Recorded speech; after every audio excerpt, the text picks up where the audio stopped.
Hi friends, my name is PV Chiranjeevi M Pharmacy. Today మనం pharma career guidelines గురించి ఆలోచిద్దాం. అసలు మనం ఫార్మా ఇండస్ట్రీకి రావాలంటే ఒకటి బీఎస్సీ కెమిస్ట్రీ కానీ, డిగ్రీ కానీ, డిప్లొమా కానీ ఉండాలి.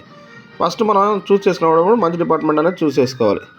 ఫస్ట్ ఆఫ్ ఆల్ మనం ఫార్మా డిపార్ట్మెంట్లోకి వచ్చేటప్పుడు 2 టైప్స్ ఉంటాయి. ఒకటి ఫార్ములేషన్ లేదా ఇంజెక్టబుల్స్ లేదా బల్క్ అండ్ ఏపీఐ ఉంటుంది. మనం బీఫార్మసీ అయిపోయిన తర్వాత ఏదో జాబ్ వచ్చిందని జాయిన్ అవుతాం, కానీ తెలియకుండా మనం బిగ్ మిస్టేక్ చేస్తాం.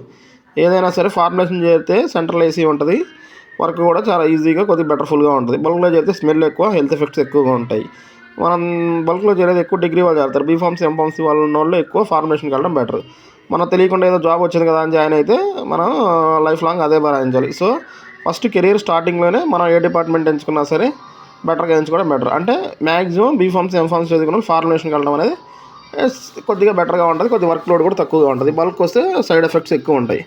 సో ఫార్ములేషన్లో మనకి డిపార్ట్మెంట్స్ వస్తున్నాయి. ప్రొడక్షన్లో ఏంటంటే కొద్దిగా వర్క్ ఎక్కువ ఉంటుంది, స్మెల్ ఎక్కువ ఉంటుంది. అదే ప్రొడక్షన్ అంటే ఏంటి, డైరెక్ట్ ట్యాబ్లెట్ మ్యానుఫ్యాక్చరింగ్ తయారు చేసే ఎక్విప్మెంట్ దగ్గర ఉండాలి.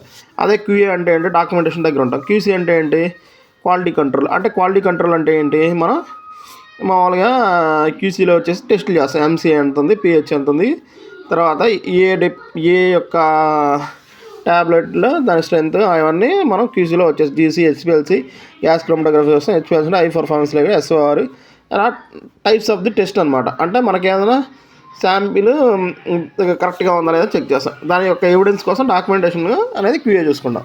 సో మనం మ్యాక్సిమం క్యూఏ కానీ క్యూసీ కానీ ప్రిపేర్ చేసుకోవడం బెటర్. తర్వాత ఆర్ఎండి ఏంటంటే రీసెర్చ్ అండ్ డెవలప్మెంట్. అంటే ఏదైనా ఒక ప్రోడక్ట్ తయారు చేయడానికి ఫస్ట్ మనం ఆర్ఎండిలో ట్రయల్ బ్యాచెస్ చేస్తాం. సో అందుకని ఆర్ఎండి చూస్ చేసుకుంటాం. అదే ఇంకా మెయింటెనెన్స్ అంటారా, అది ఇంజనీర్ సంబంధించింది. ఏదైనా ఎక్విప్మెంట్ ప్రాబ్లం వస్తుంది, అన్ని రిపేర్ వచ్చినప్పుడు చేయడానికి మనకి మెయింటెనెన్స్ డిపార్ట్మెంట్ అనేది ఉంటుంది.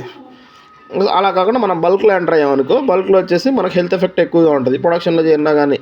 ఎందుకంటే అక్కడ సాల్వెంట్లు కానీ ఏమన్నా సైడ్ ఎఫెక్ట్స్ ఎక్కువ వస్తాయి. ఇప్పుడు బ్రోమిన్ ఉంది, బ్రోమిన్ కానీ, సపోజ్ టీసీ కానీ, థైనల్ క్లోరైడ్ కానీ, తర్వాత వచ్చేసి మెనీ సాల్వెంట్స్ అనమాట, ఎంఐబీకే, ఇలా టోలిన్ కానీ ఏవైనా సరే, ఎండిసి, బెంజిన్, ఇవన్నీ వచ్చేసి కొద్దిగా స్మెల్ ఎక్కువ ఉంటుంది. సో హెల్త్కి సపోర్ట్ చేస్తే ఓకే, లేదంటే మనకి సైడ్ ఎఫెక్ట్స్ వస్తాయి. సో కెరీర్ ఎంచుకునేటప్పుడు మ్యాక్సిమం ఫార్ములేషన్ అనేది ఇది బెటర్ అనమాట. సో బల్క్లో పోలిస్తే అంటే బల్క్ కూడా బెస్టే, బట్ ఫార్ములేషన్ దీనికంటే బెటర్గా ఉంటుంది. మనకు స్టార్టింగ్ శాలరీ ఎంత ఉంటుంది ఫార్మా ఇండస్ట్రీలో, 12 to 15K ఉంటుంది అంతే. ఫ్యూచర్లో మనకి డెవలప్ అయ్యింది మనం కరెక్ట్గా చేసుకుని ఎక్స్పీరియన్స్ తీసుకుంటే. సో మ్యాక్సిమం మనం కెరియర్ గురించి ఆలోచించి ఫస్ట్ తీసుకునేటప్పుడే ది బెస్ట్ చాయిస్ అనేది ఎత్తుకోవడం బెటర్. అది సింపుల్గా చెప్పాలంటే ఫైనల్లీ కన్క్లూజన్ వచ్చేసి ప్రొడక్షన్ డిపార్ట్మెంట్ అంటే మనం బ్యాచ్ మ్యానుఫ్యాక్చరింగ్ ప్రాసెస్ దగ్గర ఉంటాము. క్యూఏ అంటే దాని యొక్క ఎవిడెన్స్ అనమాట, ఓన్లీ డాక్యుమెంటేషన్ మాత్రమే చూసుకుందాం. క్యూసీ అంటే ఆ ప్రోడక్ట్ యొక్క టెస్టులు చేస్తాం. తర్వాత మనకి ఆర్ఎండి అంటే డైరెక్ట్గా అక్కడ మనం తయారు చేస్తాం. సో ఇంజెక్టబుల్స్ అంటే ఏంటి, వ్యాక్సిన్స్, అవి సిరప్స్ తయారవుతాయి. So maximum preparation formulation or injectables. Okay, మీకు ఈ ఛానల్ నచ్చితే ప్లీజ్ లైక్ అండ్ సబ్స్క్రైబ్.